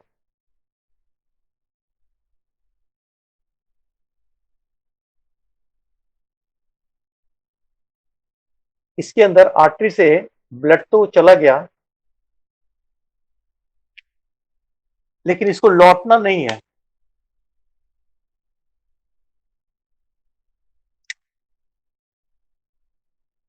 ये मान लेते हैं ये वेन है, ये आर्टरी है, तो आर्टरी से इनसाइड गया, लेकिन वेन से जब ये वापस चला जाएगा तो इरेक्शन होगा ही नहीं। तो पैरासिम्पैथेटिक नर्व आर्टरी को, तो ये जो आर्टरी है इसके ल्यूमेन को तो बढ़ा दिया, तो पहले इतना बड़ा था तो ल्यूमेन को बढ़ा दिया, तो ज्यादा से ज्यादा ब्लड अंदर चला गया, लेकिन उसी समय वेनस सिस्टम को, ये जो वेन है ना, इसकी ल्यूमेन जो इतना था इसको क्लोज कर दिया, बंद कर दिया, इसको बंद कर दिया, कॉन्स्ट्रिक्ट कर दिया। जैसे ही इरेक्टाइल टिश्यू टाइट होगा, बस ये इस रास्ते को, यहां से ओपनिंग को बंद कर देगा, तो ब्लड तो अंदर चला गया, लेकिन ये ब्लड बाहर अब नहीं लौटने पाएगा, ये लॉकिंग सिस्टम है, लॉक हो गया, ब्लड अब अंदर ही रहेगा। और पैरासिम्पैथेटिक नर्व इस एंड सिंपैथेटिक नर्व के स्टिमुलेशन से ये परफॉर्म किया जा रहा है। और इसमें कौन नर्व आया था? पेरिनियम एरिया का ये पार्ट है, तो पेरिनियम एरिया में S2 के बाद का नर्व माने S3 एंड S4 नर्व इसमें बहुत अहम रोल प्ले कर रहा है। ये समझ में आया?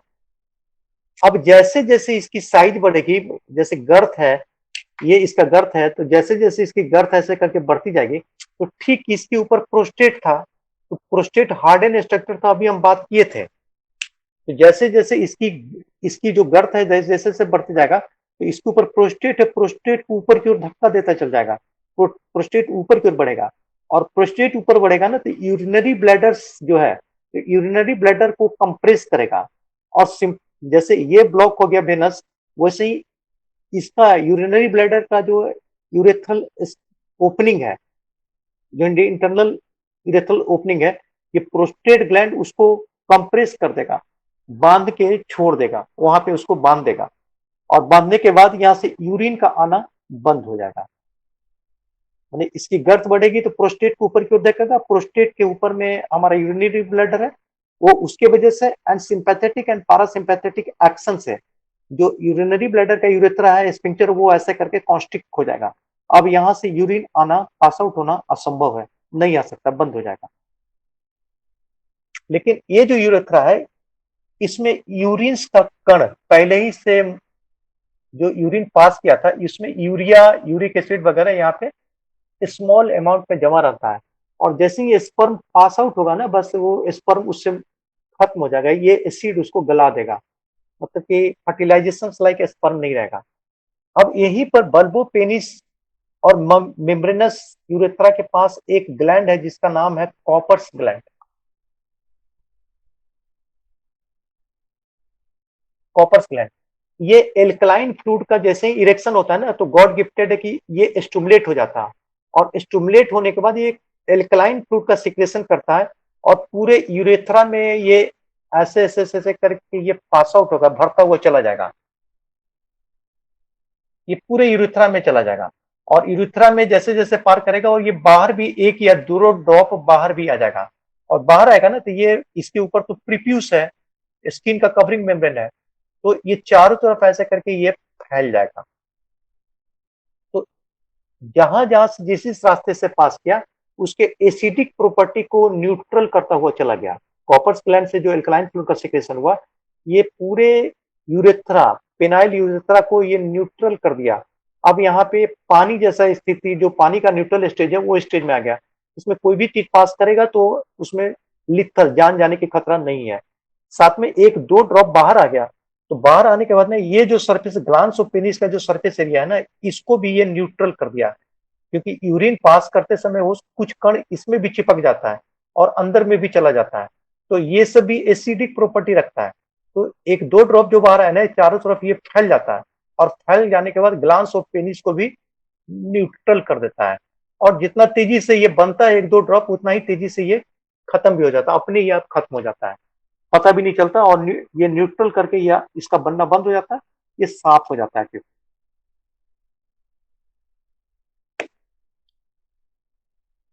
यहां तक समझने में कोई दिक्कत?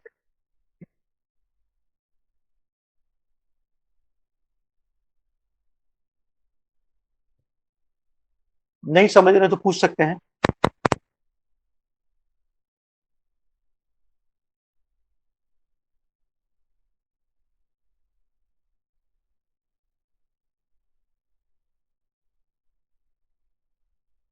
बड़े आगे बढ़े।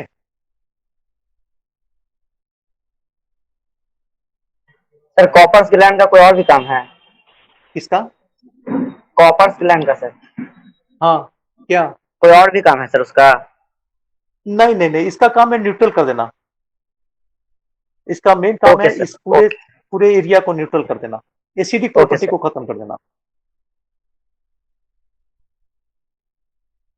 अब इस डायग्राम पे आ जा रहे हैं। ये तो पेनिस इरेक्शन का मैकेनिज्म बता दिए, और क्या क्या चेंजिंग हुआ, यूरिन आना कैसे बंद हो गया, ये सब बात किए। अब इसको उस स्ट्रक्चर में कन्वर्ट कर देते हैं।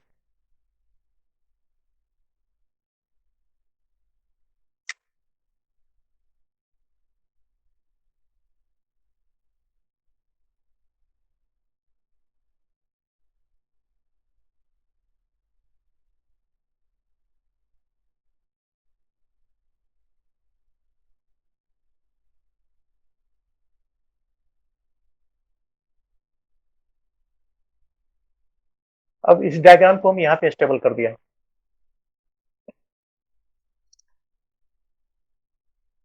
ये जो ग्लांस ऑफ पेनिस है और ये है, इसमें जनरल सेंसेशन होता है। जनरल सेंसेशन का मतलब ये स्किन में जैसे टच कर रहे हैं, बस यही फीलिंग है, इससे ज्यादा कोई फीलिंग्स नहीं होती है। लेकिन ये प्रीप्यूस बोले ना कि पेनिट्रेशन, जब जैसे ही वेजाइनल में पेनिट्रेट करेगा, तो ये प्रीप्यूस ये पीछे की ओर चला जाता है, ये पीछे आ जाएगा, और ये पूरा ग्लांस ऑफ पेनिस न्यूड हो जाता है, एकदम से न्यूड पोर्शन में आ जाता है, इसके ऊपर कोई कवरिंग मेम्ब्रेन नहीं है, और ये हाईली सेंसिटिव है। मेल का सबसे सेंसिटिव पार्ट होता है बॉडी का, हाईली सेंसिटिव, उसमें ये रिंग यहाँ पे लगा हुआ, ये इतना दूर का पोर्शन हाईली सेंसिटिव रीजन है। अब इसमें फ्रिक्शन होना शुरू हो जाएगा, धीरे धीरे करके फ्रिक्शन होना शुरू होगा। जैसे जैसे फ्रिक्शन शुरू होगा, तो फ्रिक्शन शुरू होने के बाद ना ये सेंसेशन अपने मैक्सिमम स्टिमुलेशन के स्टेज में जाएगा, बस सिंपैथेटिक एंड पारासिम्पैथेटिक नर्व को फिर से स्टिमुलेट कर देगा। और जैसे ही स्टिमुलेट करेगा ना, तो बड़ी तेजी से ये जो seminal vessels, gluteal region and testicular muscles एक साथ कांटेक्ट करना शुरू कर जाएंगे। कांटेक्ट करने, जैसे ही कांटेक्ट करेंगे, तो सेमिनल टेस्टिस से स्पर्मेटोजोआ आ गया, सेमिनल वेसल से सीमेन आ गया, प्रोस्टेट से सीमेन आ गया, सब यहाँ बड़ी तेजी से झटका के साथ ये बाहर निकलना शुरू करें, दिस इज कॉल्ड इजुकुलेशन। ये इजुकुलेशन हो जाएगा, सब का सब बाहर हो जाएगा। इसमें सिंपैथेटिक एंड पारासिम्पैथेटिक, इसमें पूरे gluteal regions, perineal regions, lower abdomen, inguinal region सारा वर्क करेगा, और सब ये कंप्लीट हो जाएगा। और कंप्लीट होने में 22 सेकेंड का टाइम लगेगा, लगातार 22 सेकेंड तक rhythmic contraction and relaxation, contraction relaxation चलता रहेगा, और ये सब का सब बाहर होता जाएगा। जैसे ही बाहर होगा ना, तो इजुकुलेशन के साथ रिप्रोडक्टिव फेज खत्म हो जाता है। बस पारासिम्पैथेटिक ये जो वेन्स को ब्लॉक करके रखा था ना, इस रास्ता को खोल देगा, बस ये डायलेट कर जाएगा। जब डायलेट कर जाएगा ना, तो ब्लड वेसल्स जो अंदर ब्लड टैपर्ड करके रखा था, ये सब इस रास्ते से फिर हमारे वेनस सिस्टम से लौट आ जाएगा। जैसे लौट आ जाएगा, बस इसमें से ब्लड की कमी होगी, तो ब्लड की कमी होगी तो धीरे धीरे धीरे धीरे ये नॉर्मल स्टेज जैसे पहले था, उस स्टेज को वापस चला जाएगा, इरेक्शन अपने आप खत्म हो जाएगा। ये पूरे खत्म होने में इजुकुलेशन और पहले जैसे स्टेज को आने में ये करीब करीब 22 सेकेंड का टाइम लगता है। 22 सेकेंड में ये अपने नॉर्मल स्टेज में आ जाए। अब एक बार जब इजुकुलेशन कंप्लीट हो जाता है, तो फिर टेस्टोस्टेरोन का लेवल बहुत तेजी से 30% करीब लेवल नीचे गिर जाता है। फिर सेमिनल फ्लूइड खाली हो गया, फिर इपिडेडाइमिस में जो कलेक्ट था स्पर्म वो खाली हो गया, फिर से इसको पैक होने में, फिर से टेस्टिस से आएगा, एपिडिडाइमिस में आएगा, इसमें सेमिनल फ्लूइड बनेगा, इसमें प्रोस्टेट में सेमिनल फ्लूइड बनेगा। तो ये सब कंप्लीट होने में एक लंबा टाइम लगेगा, इतना जल्दी कुछ नहीं होने जा रहा है। तो लंबा टाइम बनेगा ना, तो जब तक कि इसमें कंप्लीट नहीं हो जाएगा ना, तब तक कि पेनिस का इरेक्शन फिर इम्पॉसिबल है, संभव नहीं है। एक पाउच का स्टेज आ जाएगा मेल में और ये रुक जाएगा प्रोसेस। अब फिर से वापस ये सब फुलफिल हो जाएगा, फुलफिल होने जाने के बाद ही ये इरेक्शन का प्रोसीड्योर आएगा, नहीं तो इरेक्शन का प्रोसीड्योर नहीं आएगा। एक लंबा समय लेता है, half an hour, 1 hour, 1 days, वो डिपेंड करता है उसके फिजिकल कंडीशन और पेशेंट जो पर्सन है उसका फिजिकल कंडीशन क्या है, उसका न्यूट्रिशन का लेवल क्या है, ब्लड का लेवल क्या है, साइकोलॉजिकल स्टेटस क्या है, हाइपरटेंशन है, डायबिटीज मिलाइटस है, ऐसा 50 चीज पर वो निर्भर करता है। उसके आधार पर इसका टाइम ड्यूरेशन सब पर्सन टू पर्सन ये वैरी करता हुआ जाएगा, एजिंग फैक्टर पर वैरी कर, सब चीज पर वो वैरी करता है। तो ये टाइम ड्यूरेशन फिर डिफर हो जाएगा। और ये जो कॉन्ट्रेक्शन का जो पीरियड कंप्लीट हुआ एजुकेशन का, तो इसी को हम लोग मेल ऑर्गेज्म के नाम से जानते हैं। मेल ऑर्गेज्म कंप्लीट होने के बाद मेल का उस समय का रिप्रोडक्टिव फेज समाप्त हो जाता है।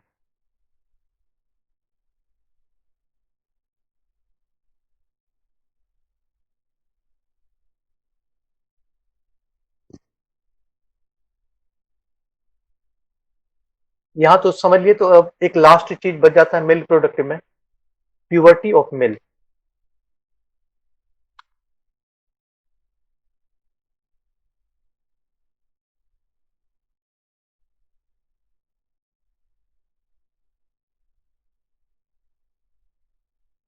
यहाँ तक कोई दिक्कत नहीं है ना?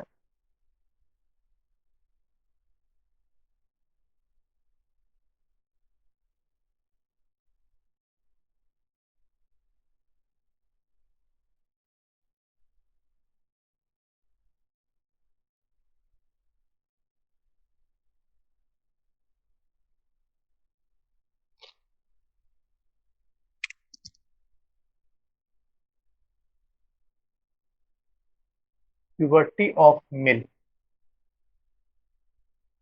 मेल करीब करीब 14 टू 16 ईयर, फीमेल से थोड़ा स्लो चलता है, 14 से 16 साल के बीच में प्यूबर्टी गेन करता है। फीमेल का इसका पीरियड 10 से 13 साल का है, लेकिन मेल में ये 14 से 16 साल के बीच का पीरियड है। 3 से 4 साल मेल पीछे चलता है। क्या क्या चेंज हो जाएगा? Secretion of testosterone in full fledge, अपने चरम अवस्था में इसका सिक्रेशन टेस्टोस्टेरोन हार्मोन्स का शुरू हो जाएगा। ये पहला चेंज हो जाएगा। Second, conversion of masculine structure of body, मतलब कि उसका शरीर जो है ना, कड़ा मसल्स जो है ना, मस्कुलाइन टाइप, मानी कि कभी हार्ड होना शुरू हो जाएगा। उसका जो सॉफ्टनेस था, बच्चा में जो सॉफ्टनेस था, चेहरा में दिखाई दे रहा था, शरीर में सॉफ्टनेस था, वो हार्ड स्ट्रक्चर एकदम कड़ा होता हुआ चला जाएगा। That is called masculine change. Third बोलता है कि development of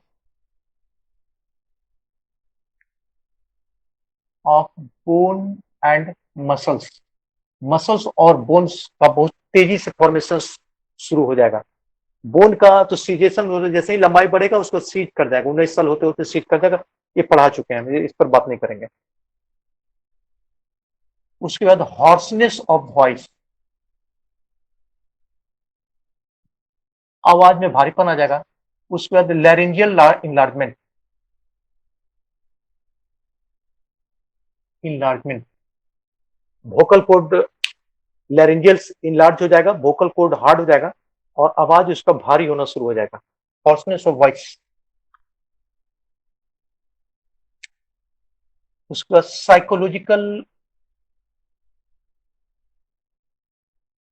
and emotional changing, जो बचपना था वो धीरे धीरे करके हटेगा और साइकोलॉजिकल एंड इमोशनल चेंजिंग उसमें बड़ी तेजी से डेवलप करेगा। उसके बाद डेवलपमेंट ऑफ टेस्टिस, टेस्टिस का साइज बढ़ेगा, पेनिस का साइज बढ़ेगा and other reproductive organs, other reproductive seminal vessels, epididymis, Bhasa difference, prostate, सबका साइज बढ़ेगा और अपने फिजियोलॉजिकल एक्टिविटी में वो कॉम्पिटेंट हो जाएगा। जिस मकसद के लिए बना था, सेमिनल वेसल जिस काम के लिए बना था, प्रोस्टेट जिस काम के लिए बना था, वो उसमें होना शुरू हो जाएगा।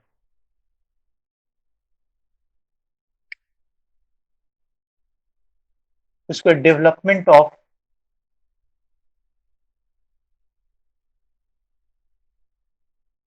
Hair on face,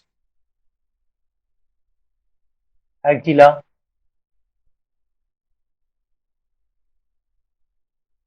chest, abdomen and pubic region. Axilla मतलब आर्म, प्यूबिक माने पेरिनियम एरिया।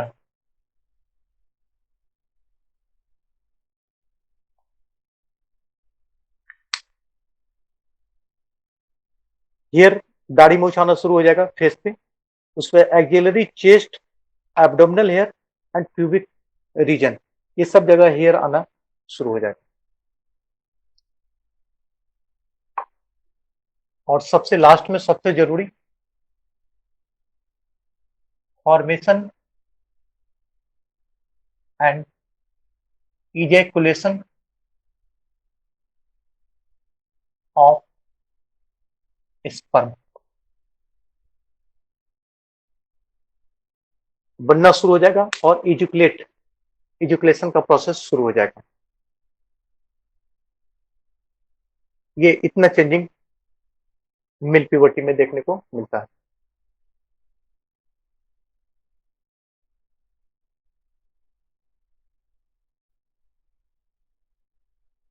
कुछ पूछना है यहां तक?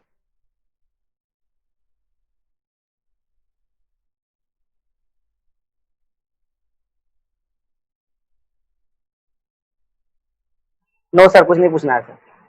तो रख, बंद करते हैं।